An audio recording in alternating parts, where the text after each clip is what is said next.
Hello everyone, शुरू करते हैं आज का lecture related to electronics for MSc and BSc. सबसे पहले ये डिस्कस कर लेते हैं कि आज के इस लेक्चर में हम क्या पढ़ने जा रहे हैं। जैसा कि आप सब लोग जानते हैं कि ये हमारा लेक्चर नंबर 36 है और आज के इस लेक्चर का हमारा टॉपिक क्या रहने वाला है। हमारा टॉपिक है characteristics of common base transistor. यहां पर हम दो टाइप के कैरेक्टरिस्टिक्स डिस्कस करेंगे।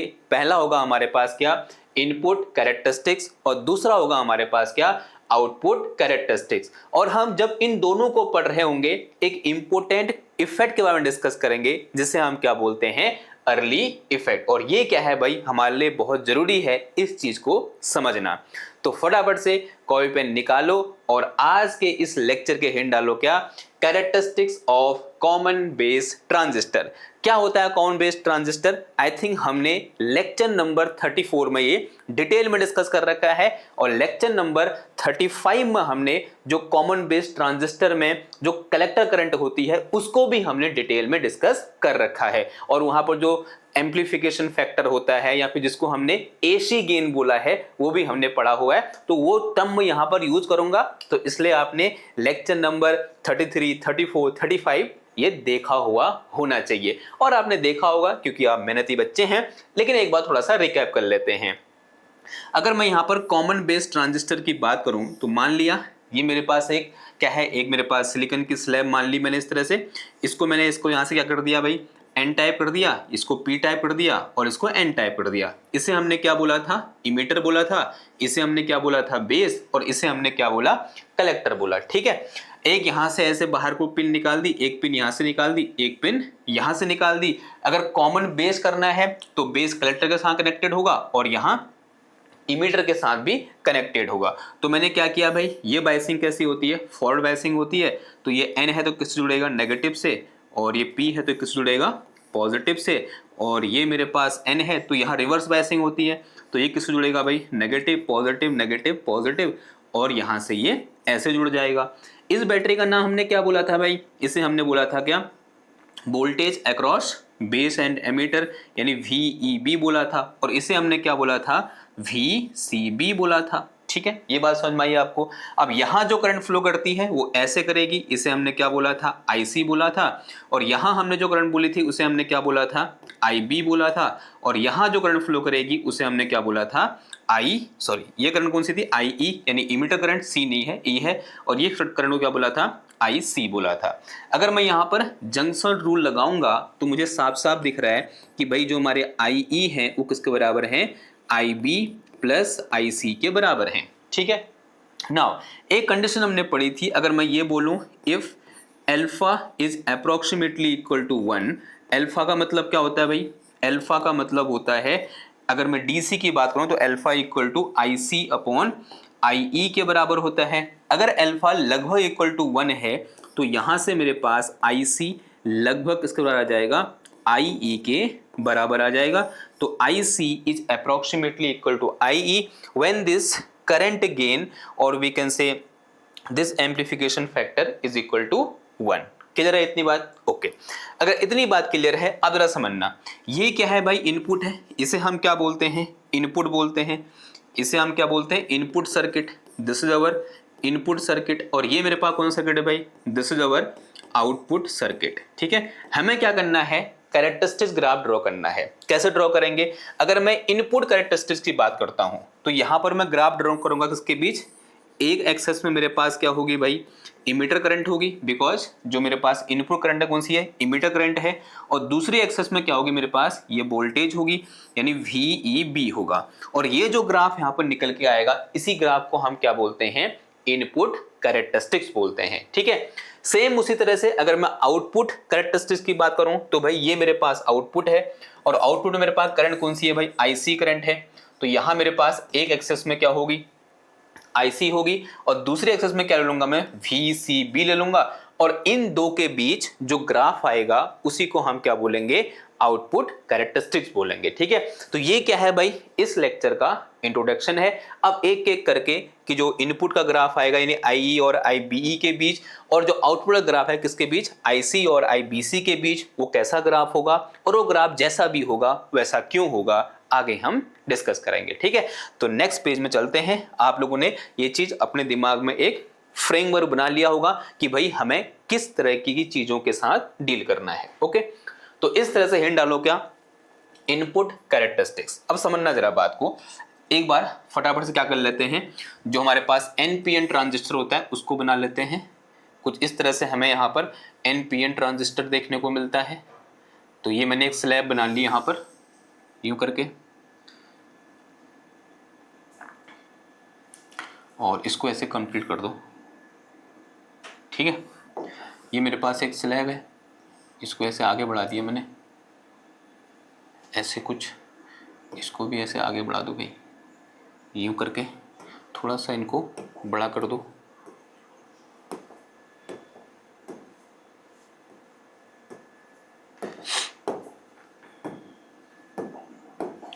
ओके, ये स्लैब है इस तरह से। इसके 3 पार्ट करने हैं मेरे को, एक एन होगा, एक पी होगा, एक फिर दोबारा से एन होगा। तो ये एनपीएन है। ठीक, ये एन है, ये पी है। चलो बाहर करते हैं, इसको मैंने क्या बोला एन, इसको क्या बोला पी, इसको क्या बोला एन बोला। क्लियर बात। नाउ अब 2 जंक्शन है, ये जंक्शन J1 है और ये जंक्शन J2 है। एक पीएन जंक्शन ये है और एक पीएन जंक्शन ये है। हम सब जानते हैं पीएन जंक्शन में क्या होती है, एक डिप्लीशन लेयर होती है। तो यहाँ मैं क्या बना रहा हूँ, इस तरह से एक डिप्लीशन लेयर बना रहा हूँ। अभी कोई कनेक्शन नहीं हो रखा है, तो ये डिप्लीशन लेयर यहाँ भी होगी और एक डिप्लीशन लेयर यहाँ पर इस तरह से भी होगी। ठीक है, अब जरा समझना बात को। अगर मैं यहाँ पर चार्ज की बात करूँ तो ये एन साइड है, तो यहाँ पर जो मेरे पास चार्ज हो कैसे होंगे, पॉजिटिव। ये पॉजिटिव आयंस होंगे जिन्होंने क्या कर रखा है, एक इलेक्ट्रॉन डोनेट कर रखा है। ये पी साइड है, तो यहाँ क्या होंगे, नेगेटिव आयन जिन्होंने क्या किया, एक इलेक्ट्रॉन इस तरह से डोनेट किया।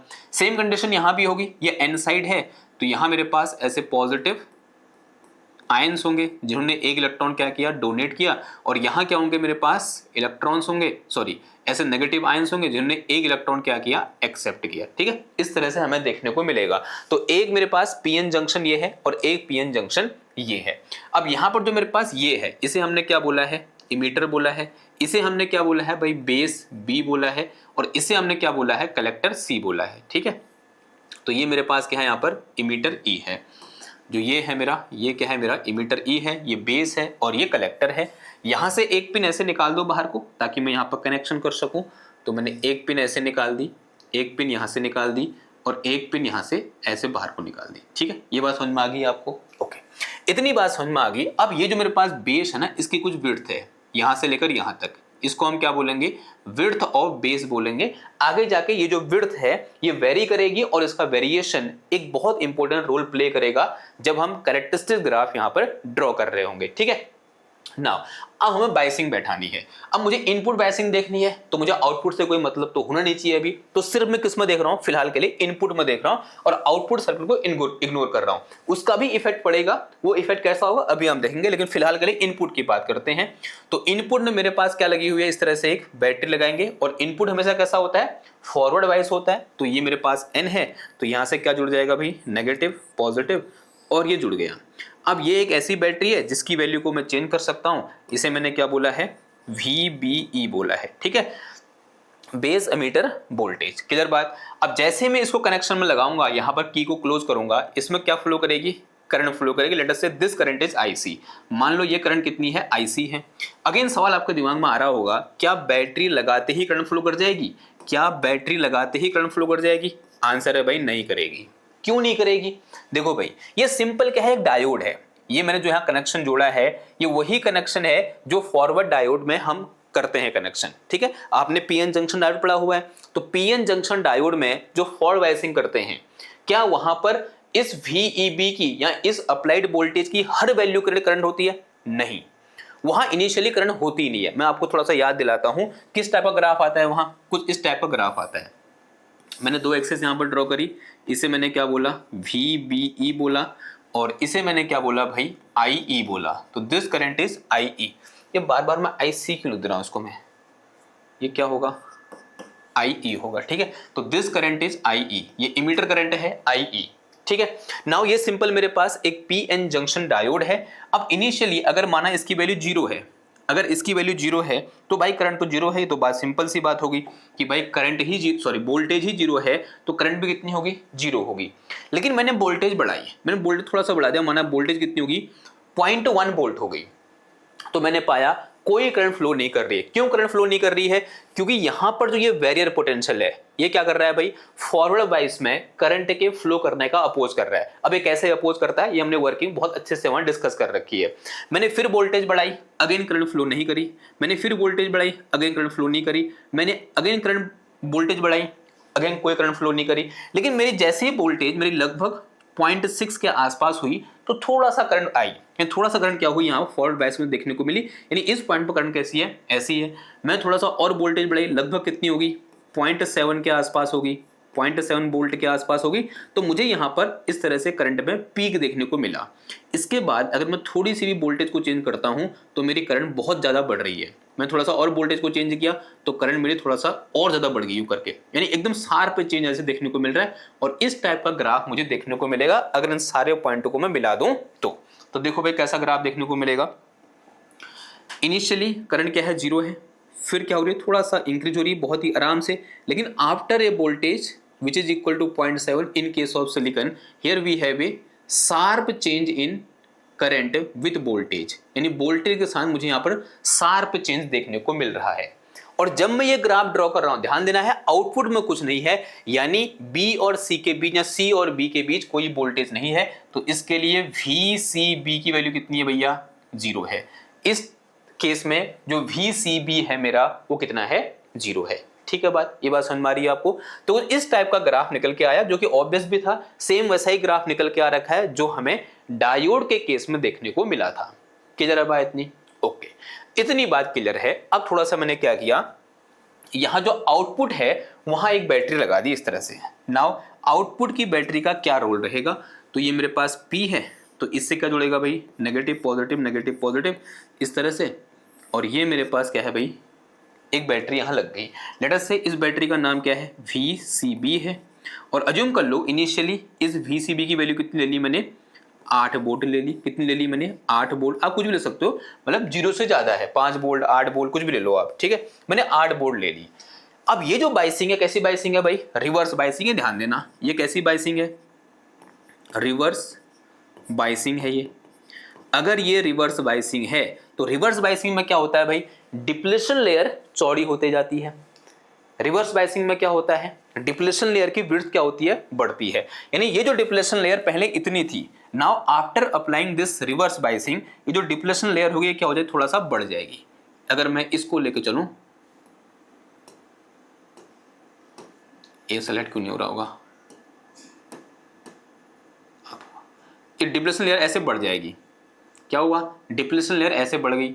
अगर ये लाइन इधर को आई तो भाई ये जो लाइन है कौन सी वाली, ये वाली, ये कहां को जाएगी, ये लाइन ऐसे इधर को जाएगी।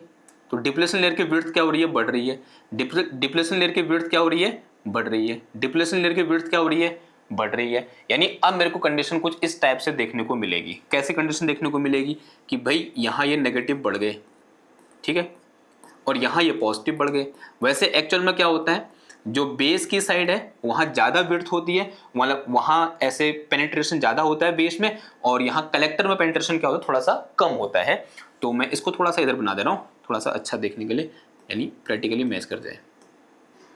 ये यहाँ पेनिट्रेशन क्या कम होगा और यहाँ पेनिट्रेशन क्या होगा, ज़्यादा होगा। किसके केस में, बेस के केस में। अब ऐसा होते ही क्या हुआ, ये जो मेरे पास क्या थी, विड्थ थी किसकी, इस बेस की। बेस की विड्थ क्या हो गई भाई, इस केस में डिक्रीज हो गई है। अब बेस की विड्थ क्या है, इतनी है। जो विड्थ ऑफ बेस है वो क्या हो गई है, डिक्रीज हो गई है, क्योंकि ये रिवर्स बाइसिंग है। अब इससे क्या होगा, जैसे ही इसकी विड्थ कम हुई, विड्थ के कम होने से यहां पर जो मेरे पास इलेक्ट्रॉन्स होंगे, यानी अगर ये n है, अगर p है, तो यहां क्या होंगे, होल होंगे, जो कौन से कैसे चार्ज कैरियर होंगे, मेजॉरिटी चार्ज कैरियर होंगे in this hole, sorry in this p type semiconductor, और we can say in this hole. लेकिन होल का नंबर क्या होगा, बहुत कम होगा। पहले ही कम था, माना पहले 5 होल थे, अब इसको मैंने कम कर दिया, अब 3 ही होल बचे। यानी यहां पर जो रिकॉम्बिनेशन होगा इलेक्ट्रॉन का वो डिक्रीज कर जाएगा। ऐसा करने से क्या होगा, ये होल के इस बेस के सिकुड़ने से या इस बेस की विड्थ के कम होने से क्या हुआ, यहां पर रिकॉम्बिनेशन घटा। क्या हो रहा है, जो रिकॉम्बिनेशन है, रिकॉम्बिनेशन ऑफ इलेक्ट्रॉन है विथ होल, वो क्या हुआ, डिक्रीज हुआ। रिकॉम्बिनेशन डिक्रीज हुआ, लेकिन इस वोल्टेज को मैंने चेंज नहीं किया। तो यहां से अगर एक सेकंड में मानो 100 इलेक्ट्रॉन आ रहे थे, तो जब यहां पर मेरे पास बाइसिन नहीं थे 100 में से, या जो रिवर्स बाइसिन थी बहुत कम थी, तो 100 में से 5 क्या हो रहे थे, रिकम्बाइन हो जा रहे थे। अब 100 में से कितने रिकम्बाइन हो रहे हैं, 3 ही रिकम्बाइन हो रहे हैं। नाउ इस समय क्या हुआ, कलेक्टर में पहुंचने वाले जो इलेक्ट्रॉन है उनका नंबर बढ़ गया। तो इससे क्या हुआ कि जो कलेक्टर में इलेक्ट्रॉन पहुंच रहे हैं, जो कलेक्टर में इलेक्ट्रॉन पहुंच रहे हैं उनका नंबर क्या हो गया, बढ़ गया। अगर कलेक्टर में पहुंचने वाले इलेक्ट्रॉन का नंबर बढ़ा, इसका मतलब जो कलेक्टर करंट आईसी है वो क्या कर जाएगी, बढ़ जाएगी। अगर कलेक्टर करंट आईसी बढ़ी, हमने एक फॉर्मूला पढ़ा है अभी थोड़ी देर पहले पढ़ा कि आई ई इज इक्वल टू क्या होता है, आई बी प्लस आई सी होता है। अब मजेदार बात यह है कि जब यहां पर ये डिप्लेशन लेयर कम होती है, सॉरी ये डिप्लेशन लेयर बढ़ती है और ये जो विड्थ है इस बेस की वो क्या होती है, कम होती है, तो मुझे लगता है कि भाई बेस करंट में चेंज आएगा। लेकिन मजे की बात यह है कि इसमें अप्रोक्सीमेटली नो चेंज, लगभग नो चेंज। यहां पर क्या होता है, लगभग नो चेंज,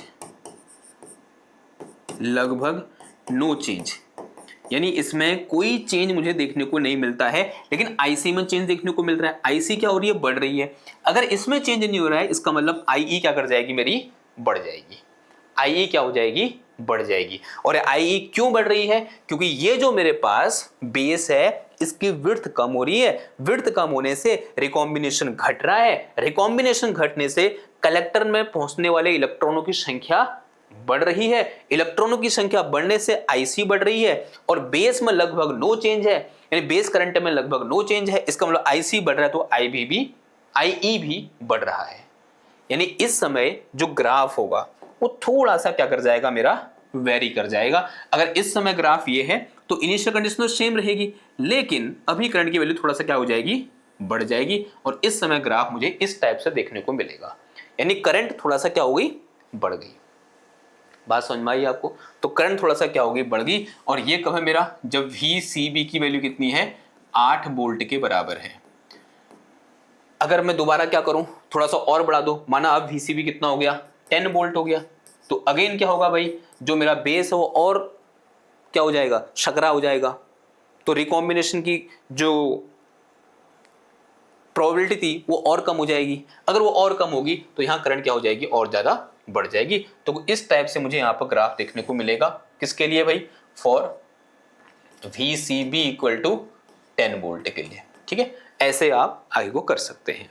क्लियर है इतनी बात। तो this is what we called, और ये जो इफेक्ट है, जो ये इफेक्ट दिखाया किसका, इस वेव की विड्थ के मॉड्यूलेशन का जो इफेक्ट जिस इंसान ने सबसे पहले दिखाया या समझाया या एक्सप्लेन किया, उस इंसान का नाम था, उस साइंटिस्ट का नाम था क्या, अर्ली, जेम्स अर्ली। और उन्हीं के नाम पर इस इफेक्ट को हम क्या बोलते हैं, अर्ली इफेक्ट बोलते हैं। तो अर्ली इफेक्ट क्या होता है, समझ में आया, यानी variation in the width of base is known as Early effect. जब हम क्या करते हैं, जो कलेक्टर वे जंक्शन होता है उसको रिवर्स बाइस करते हैं। क्लियर है बात इतनी, ओके, इतनी बात क्लियर है। अब थोड़ा सा डिस्कस कर लेते हैं किसके बारे में, इस इनपुट रेजिस्टेंस के बारे में, कि भाई इनपुट रेजिस्टेंस की वैल्यू क्या होगी, आर इन। देखो रेजिस्टेंस होता क्या है मेरे पास, डेल्टा वी बी सी या delta V B E, delta V B E upon कितना आ जाएगा, डेल्टा आई ई आ जाएगा। ठीक है, ये मेरे पास क्या होगा, इनपुट रेजिस्टेंस। और जब मैं ये इनपुट रेजिस्टेंस कैलकुलेट कर रहा हूं तो उस समय जो मेरे पास VCB है उसकी वैल्यू क्या है, कांस्टेंट है, चाहे वो 0 हो, 8 वोल्ट हो या फिर 10 वोल्ट हो। क्या जरा बात, अब जरा समझना बात को। जब मैं देखो इस यहां स्टडी कर, यहां तो है ही नहीं करंट, यहां बात करेंगे। जब मैं वोल्टेज को थोड़ा सा चेंज कर रहा हूं तो करंट में बहुत लार्ज चेंज देखने को मिल रहा है। अगर मैं वोल्टेज को थोड़ा सा चेंज करता हूं तो करंट में बहुत लार्ज चेंज देखने को मिल रहा है। यानी ये जो टर्म है बहुत छोटा है, ये जो टर्म क्या है बहुत ज्यादा है। इसका मतलब जो आर इन होगा वो वेरी स्मॉल होगा। तो R in will be very small. तो जो फॉरवर्ड या जो मेरे पास इनपुट होता है वो फॉरवर्ड बायस होता है, और इसलिए उसका रेजिस्टेंस क्या होता है, बहुत कम होता है। तो input resistance of this common base transistor is very very low, बहुत लो होता है, जिसका आंसर आपको इस ग्राफ से भी देखने को मिल रहा है और इस फॉर्मूले से भी देखने को मिल रहा है। क्लियर है इतनी बात? ओके, इतनी बात क्लियर है। तो जो अभी तक हमने यहाँ पर ये आपको मैंने कहानी सुनाई, यही कहानी आपके सामने शॉर्ट में लिखी हुई है। तो इस तरह से आपने कॉपी के ऊपर हिंट डाली होगी, क्या, input characteristics of common base transistor, उसके बाद ये डायग्राम बनाना, फिर ये बनाना, और फिर उसके बाद ये लिखो भाई, in a common base configuration the input characteristics is the graph between the emitter current IE and the emitter base voltage VEB। यहाँ मैंने VBE लिख दिया तो उससे कोई ज्यादा फर्क पड़ेगा नहीं।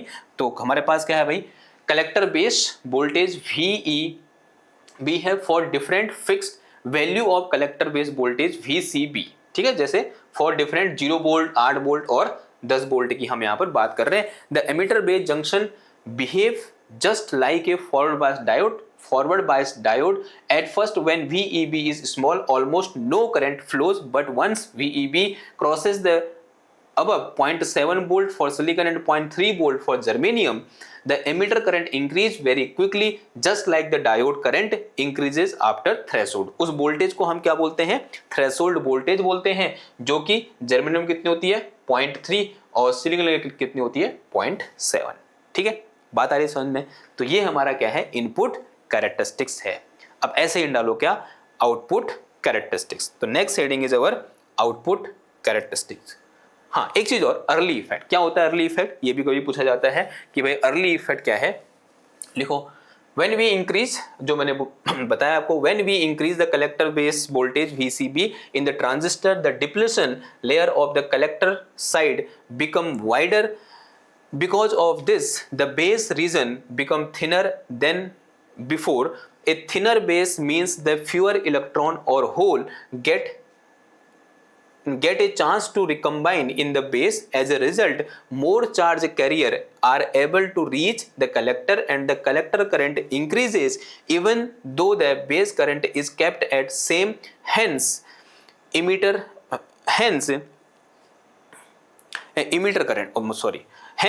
current, base current is almost same, hence emitter current, because collector current बढ़ रही है तो emitter current भी क्या होगी, बढ़ेगी। This shifting of transistor input curve due to change in base width is called early effect, first explained by James M. Early। ठीक है, सिंपल सी बात है भाई, आई बात समझ में? आई थिंक आ गई होगी, बहुत सिंपल सी बात है, कोई बहुत बड़ी बात है नहीं। आगे बढ़ते हैं, इसके बाद क्या आएगा हमारे पास, आउटपुट कैरेक्टरिस्टिक्स। तो नेक्स्ट हेडिंग डालो क्या, output characteristics. Next heading is output characteristics. Output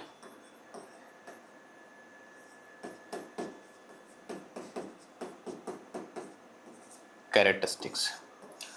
again, जब हम आउटपुट कैरेक्टरिस्टिक्स की बात करते हैं तो आउटपुट हमारे पास क्या है भाई, ये इस फिगर को देखो, इस डायग्राम को देखो। आउटपुट मेरे पास एक करंट कौन सी है, IC है, जो मैंने यहाँ पर दिखाई नहीं, और वोल्टेज क्या है यहाँ पर VCB है, और इन्हीं के बीच जो ग्राफ आएगा उसे हम क्या बोलेंगे, आउटपुट कैरेक्टरिस्टिक्स बोलेंगे। चलो भाई करते हैं ड्रॉ ग्राफ। ग्राफ कैसे ड्रॉ करेंगे, तो पहले दो ऐसे एक्सेस ड्रॉ कर दो, इसको मैंने क्या बोल दिया, IC एक्सेस बोल दिया, और ये मेरे पास क्या है, दिस इज अवर क्या हो जाएगा, ये VCB हो जाएगा। ठीक है, और ये मेरे पास क्या है, यहाँ IC है, इसको किस में नापूंगा मैं, मिली एम्पेयर में नापूंगा, और इसको किस में नाप रहा हूँ मैं, वोल्ट पे नाप रहा हूँ। ठीक है, मान लो ये मेरे पास ये 0 वोल्ट है, यहाँ पर ये 1 वोल्ट है, ये 2 वोल्ट है, ये 3 वोल्ट है, ये 4 वोल्ट है, ये 5 वोल्ट है, ये 6 वोल्ट है, ये 7 वोल्ट है, और यहाँ ये 8 वोल्ट है। ठीक है, ऐसे यहाँ करंट बढ़ रही है। देखो भाई यहाँ मेरे पास कितना है, 1 ampere, 1 milli ampere, 2, 3 and 4 and 5 and so on 6। ठीक, नाउ इनिशियली अज्यूम करो, at initial case, at case first, मैं पहले अज्यूम कर रहा हूँ क्या, कि जो मेरे पास इनपुट है, जो इनपुट सर्किट है वो ओपन है, इनपुट सर्किट इज ओपन। या इसी को भी ऐसे बोल सकते हैं हम, जो इमीटर है मेरा वो ओपन है, इमीटर इज ओपन, जो मेरा इमीटर है वो ओपन है, इसका मतलब IE इक्वल टू 0 है। ठीक है, IE इक्वल टू 0 है। और हमने कल एक फॉर्मूला पढ़ा था कि जो मेरे पास IC होता है किसका होता है, मेरे पास अल्फा IE प्लस ICBO के बराबर होता है। ठीक है, जो मेरे पास अल्फा IC होता है किसका होता है, थोड़ा सा आगे बढ़ाते हैं।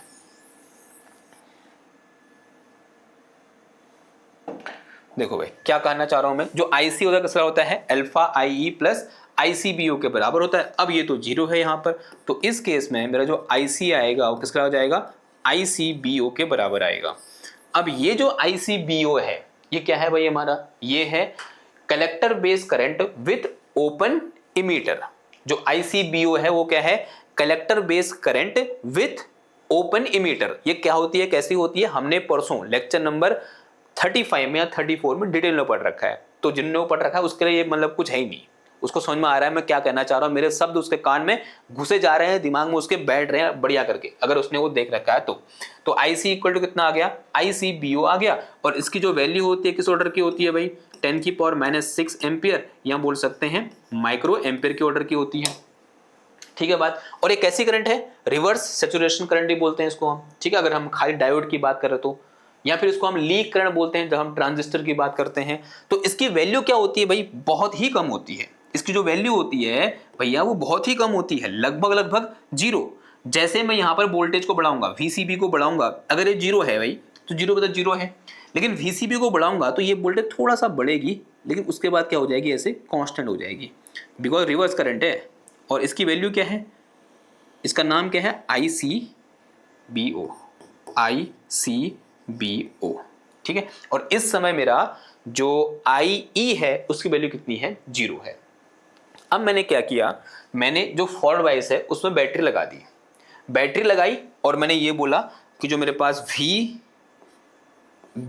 की वैल्यू है वो इक्वल टू है भी कितना, let us say this is equal to 0.7। VEB की वैल्यू कितनी है, 0.7 वोल्ट के बराबर है। अगर 0.7 वोल्ट के बराबर है, नाउ हाउ फॉरवर्ड बायसिंग हो चुकी है। अगर फॉरवर्ड बायसिंग हो चुकी है इसका मतलब वहां करंट फ्लो कर रही है, यानी जो इनपुट सर्किट है वहां करंट फ्लो कर रही है। ये जो मेरे पास इनपुट सर्किट है यहां अभी करंट फ्लो कर रही है, यानी IE की वैल्यू अभी नॉन जीरो नहीं है, इसकी कुछ वैल्यू है। मान लो इसकी वैल्यू कितनी है, 1 एम्पियर है। मान लो जो IE की वैल्यू है वो कितनी है, मेरे पास 1 एम्पियर है। मैंने क्या मान लिया, जो IE है वो कितना है मेरे पास 1 मिली एम्पियर, नॉट 1 एम्पियर, कितना है 1 मिली एम्पियर है। ठीक है, अब हमने एक चीज पढ़ी है क्या, कि जो मेरे पास IC होता है वो लगभग IE के बराबर होता है, जो IC होता है वो लगभग IE के बराबर होता है। तो इस केस में जब मेरे पास इनपुट की करंट कितनी होगी, IE के बराबर 1 मिली एम्पियर के बराबर होगी, तो IC भी कितनी देखने को मिलेगी मेरे को, लगभग 1 मिली एम्पियर के बराबर देखने को मिलेगी, बिकॉज हमने करंट गेनो कितना मान रखा है, 1 मान रखा है, अल्फा इक्वल टू 1। तो यहां मेरे पास ये भी करंट कितनी होगी, मेरे पास इतनी होगी। फिर मैं क्या करूंगा भाई, इस IBC की वैल्यू को बढ़ाऊंगा। अगर मैं IBC की वैल्यू या ICB की वैल्यू को बढ़ा रहा हूं, क्या IC की वैल्यू में चेंज आएगा, बताओ, क्या IC की वैल्यू में चेंज आएगा, क्या वहां पर नंबर ऑफ चार्ज कैरियर बढ़ेंगे या सेम ही रहेंगे। वहां नंबर ऑफ जो चार्ज कैरियर आ रहे हैं वो कहां से आ रहे हैं, समझो जरा, इस कलेक्टर में जो चार्ज कैरियर आ रहे हैं जिसकी वजह से करंट है, यहां IC की जो वैल्यू है, IC की वैल्यू कितनी है मेरे पास, अल्फा IE प्लस ICBO है। ये तो बहुत ही कम है, इसको तो हम नेगलेक्ट मानकर चलेंगे, नेगलेक्ट कर दो इसको। तो जो भी यहां पर करंट है उसके कारण है, IE के कारण है। ठीक है, यानी यहां पर जो करंट है वो किन चार्ज कैरियर के कारण है, जो यहां से आ रहा है, जो कलेक्टर से यहां पहुंच रहे हैं। मान लो अभी 100 इलेक्ट्रॉन यहां पहुंच रहे हैं और मैंने फिर इसकी वैल्यू को बढ़ाया, तो क्या यहां पर पहुंचने वाले नंबर ऑफ इलेक्ट्रॉन की संख्या बढ़ेगी, आंसर है नहीं बढ़ेगी, उतनी ही रहेगी। अगर 100 पहुंच रहे तो अब भी 100 पहुंचेंगे, बढ़ेगी कब, जब मैं इसको बढ़ाऊंगा। यानी यहां पर करंट अगर कितनी है 1 मिली एम्पियर है, अगर मैं इसकी वैल्यू को बढ़ाऊं भी, जो कलेक्टर बेस वोल्टेज है उसकी वैल्यू को बढ़ाऊं भी, तब भी मुझे यहां पर कोई चेंज नहीं देखने को मिलेगा कलेक्टर करंट में। और कलेक्टर करंट कैसी होगी, लगभग इस तरह से parallel to the this VC axis. ठीक है, बात आई समझ में। फिर मैंने क्या किया भाई, यहाँ पर जो IE है उसकी वैल्यू कितना कर दिया, 2 मिली एम्पेयर कर दिया। तो अगेन IC कितना हो जाएगा, 2 मिली एम्पेयर हो जाएगा। और ग्राफ कैसा आएगा भाई, अगेन ऐसे स्ट्रेट एंड ग्राफ देखने को मिलेगा। सेम उसी तरह से ये किससे करस्पॉन्डिंग है, when IE equal to 1 milli ampere. ये किससे करस्पॉन्डिंग है, when IE equal to 2 milli ampere. अगर मैं ये बोलूं IE इक्वल टू कितना है, 3 मिली एम्पियर है, तो ये मेरे पास क्या आ जाएगा, IE equal to 3 milli ampere के करस्पॉन्डिंग। सेम उसी तरह से ये मेरे पास किससे करस्पॉन्डिंग आएगा, IE equal to 4 milli ampere के करस्पॉन्डिंग। सेम उसी तरह से यहाँ पर ऐसा एक ग्राफ आएगा, एक किसके करस्पॉन्डिंग होगा, IE equal to 5 milli ampere के करस्पॉन्डिंग एंड सो ऑन। आप ऐसे ऊपर को बना सकते हो।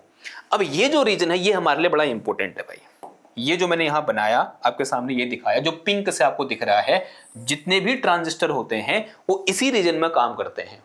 ठीक है, जितने भी ट्रांजिस्टर होते हैं वो इसी रीजन में काम करते हैं, और इस रीजन को हम क्या बोलते हैं, एक्टिव रीजन। क्या बोलते हैं, एक्टिव रीजन। ठीक है, नाउ अब यहां पर एक ऐसी करंट भी है, ये वाली, जहां पर IE की वैल्यू कितनी है, 0 है। इस रीजन के लिए IE की वैल्यू कितनी है, 0 है। ये रीजन कहलाता है क्या, कट ऑफ रीजन, क्योंकि यहां पर करंट लगभग कितनी आउटपुट में, 0 है। तो इसे हम क्या बोलते हैं, कट ऑफ रीजन बोलते हैं। और साथ ही साथ इस केस के लिए IE की वैल्यू कितनी है, 0 है, और IC लगभग कितना है, 0 है, बिकॉज ICBO क्या होता है, बहुत ही कम होता है। तो इस केस में जो मेरे पास रीजन है, या इस रीजन को हम क्या बोलते हैं, कट ऑफ रीजन बोलते हैं। कट ऑफ का मतलब बंद हो गया, ट्रांजिस्टर काम नहीं आ रहा है, किसी काम का नहीं है। ठीक है, एक चीज और इंपॉर्टेंट, ये जो मेरे पास एक्टिव रीजन है, इसमें जो मेरे पास इनपुट है वो कैसी बाइसिंग है, इनपुट में मेरे पास फॉरवर्ड बाइसिंग है। इनपुट कैसा है मेरे पास, फॉरवर्ड है। और जो आउटपुट है, जो मेरा आउटपुट है वो कैसी बाइसिंग में है, रिवर्स बाइसिंग में है भाई। आउटपुट कैसा है, रिवर्स है। ठीक है, आउटपुट कहाँ है, रिवर्स बाइसिंग में है। लेकिन कट ऑफ रीजन में क्या है, जो आउटपुट है वो कहाँ है, रिवर्स बाइसिंग में। ये तो साफ साफ दिख रहा है, आउटपुट कहाँ है मेरे पास, रिवर्स बाइसिंग में है। लेकिन इस केस में जो इनपुट है वो भी रिवर्स है। अब मैं ऐसा कैसे कह पा रहा हूं, ऐसा इसलिए कह पा रहा हूं क्योंकि यहां जो मेरे पास करंट है वो कितनी है, 0 है।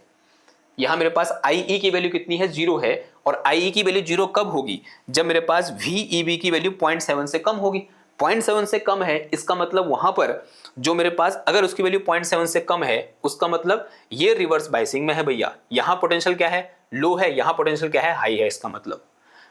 इसका मतलब अगर ये इसकी वैल्यू 0.7 से कम है, इसका मतलब ये टर्मिनल हायर पोटेंशियल पर है और ये टर्मिनल लोअर पोटेंशियल पर है। तो इसका मतलब क्या हुआ भाई, बाइसिंग कैसी है, यहाँ पर रिवर्स बाइसिंग है। तो इनपुट भी कैसा होगा, यहाँ पर रिवर्स बाइस होगा। Input is also reverse bias. ये कहाँ है, इस कट ऑफ रीजन में है। ठीक है, नाउ अब यहाँ पर कहानी में एक मजेदार ट्विस्ट आता है। अब ट्विस्ट को आप मजे से सुनो, मैं क्या कहना चाह रहा हूँ। अब मैंने क्या किया, इस VCB की वैल्यू को नेगेटिव डायरेक्शन में बढ़ाया। माना इसको -1 बोल दिया मैंने। जैसे मैं इसको नेगेटिव करूंगा, इसको नेगेटिव करते ही जो मेरा आउटपुट सर्किट होगा वो कैसा हो जाएगा, फॉरवर्ड वाइज। बात आ रही समझ में आपको। जैसे मैं इसको नेगेटिव करूंगा, नेगेटिव करते ही जो आउटपुट सर्किट है कैसा हो जाएगा, फॉरवर्ड वाइज। माना इसकी नेगेटिव वैल्यू ये है, यानी माइनस का 0.5 बोल दिया मैंने VCB की वैल्यू क्या किया, -0.5 कर दिया। जैसे ही -0.5 करूंगा तो उस केस में क्या होगा, जैसे ही इसकी वैल्यू को मैंने कितना किया, -0.5 किया, जब तक 0 था तो यहां तो कोई बाइसिंग ही नहीं थी, मैंने उलट दिया इसको, यानी -0.5 कर दिया, यानी उलट देना। जैसे ही उल्टूंगा तो ये कहाँ आ जाएगा, हायर पोटेंशियल में, ये कहाँ आ जाएगा, लोअर पोटेंशियल में, और ये क्या हो जाएगा, फॉरवर्ड बाइस। अब जैसे ये फॉरवर्ड बाइस होगा, नाउ अभी यहाँ पर दोनों जंक्शन कैसे हैं, फॉरवर्ड बाइस है। इनपुट भी फॉरवर्ड बाइस और आउटपुट भी फॉरवर्ड वाइज। अब जैसे मैं इनपुट में कुछ करंट दूंगा, वो सर्ट से कहां हो जाएगी, यहां पहुंच जाएगी। ये मैंने फिक्स कर दिया। अब जैसे मैं IE की वैल्यू को चेंज करूंगा तो सर्ट से जितने इलेक्ट्रॉन निकलेंगे वो कहां पहुंच जाएंगे, कलेक्टर में। एकदम से करंट क्या करेगी, राइज करेगी। तो अगेन में यहां पर क्या होगा, मैंने यहां वोल्टेज फिक्स कर दी कितना, 0.5। फिर मैंने करंट को बढ़ाया तो 3 मिली एम्पेयर किया कहाँ, इमिटर करंट को, तो उतनी मेरे को आउटपुट में देखने को मिलेगी। फिर इस टाइप से कुछ ग्राफ मुझे यहाँ पर देख, कट नहीं करेगा, ठीक है, लगभग ऐसे स्ट्रेट टाइप का आता है, ठीक है, ऐसे कुछ ग्राफ देखने को मिलेगा, ठीक है। और ये जो रीजन है जो मैंने अभी बनाया आपके सामने मैंने, ये जो रीजन है ये वाला, इसको हम बोलते हैं क्या, saturation region. This region is called saturation region, this is called saturation region. इसे हम क्या बोलते हैं, सैचुरेशन रीजन बोलते हैं। तो भाई, और सैचुरेशन रीजन में दोनों डायोड कैसे होंगे, सॉरी दोनों जंक्शन कैसे होंगे, फॉरवर्ड बाइस होंगे। तो यहां पर both are forward bias, both are input output forward बाइस।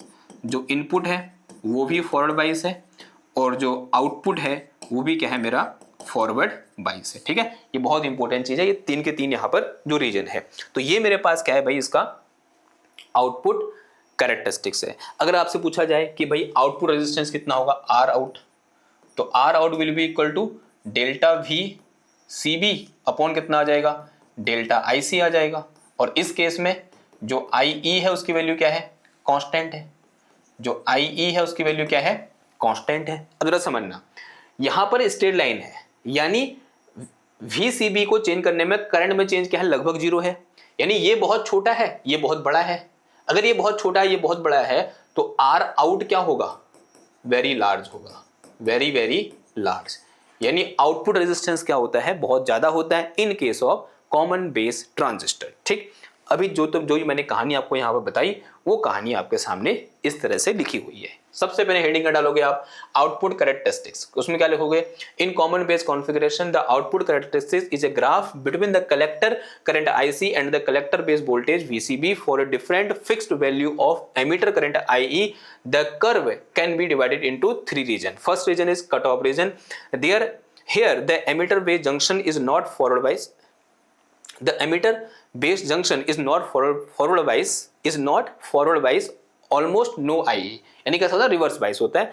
As a result, the collector current is nearly zero. The transistor is practically off in this region. दूसरा क्या है भाई, active region. In this region, the emitter base junction is forward bias and the collector base junction is reverse bias. The collector current increase almost linearly with emitter current, but it almost independent of the collector base voltage. This is normal operating current. This is normal operating region of the transistor used for amplification. और last कौन सा है मेरे पास, saturation region. इसमें क्या बोल रहा है, when VCB is small or even negative, the collector base junction is also become forward bias along with the emitter base junction. In this case, both junction are forward bias. The collector current cannot increase further with emitter current and the transistor is in saturation. ठीक है, ये बात समझ में आ रही है. तो ये हमारे पास क्या है भाई, अलग अलग रीजन है. तो इस तरह से हमने क्या किया, आज characteristics of NPN common base transistor को डिस्कस किया. एकदम से लाइट आई और इसमें बहुत सारे लगे ना इंस्ट्रूमेंट, तो मेरे को डर लगता है क्योंकि यहाँ फ्लक्चुएशन बहुत ज़्यादा होता है. गनीमत है बंद नहीं हुआ, चलो कोई बात, ठीक है. वापस आ जाए लाइन में क्या आना, जाना ही है मेरे को. अब बस मुझे ये कहना है कि भाई ये आज का लेक्चर है. आज हमने यहाँ पर क्या डिस्कस किया, input and output characteristics of common base transistor. अब आगे हम डिस्कस करेंगे कॉमन इमीटर के बारे में और कॉमन कलेक्टर के बारे में. अगर ये लेक्चर सीरीज आपको पसंद आ रही है और आपको लगता है कि आपकी लाइफ में कुछ वैल्यू ऐड कर पा रही है, तो इसको लाइक करो, शेयर करो, सब्सक्राइब करो, अपने दोस्तों के साथ इस चैनल को शेयर करो. मैं मिलता हूं आपसे नेक्स्ट क्लास में एक और नए टॉपिक के साथ. तब तक थैंक यू, धन्यवाद, बाय बाय.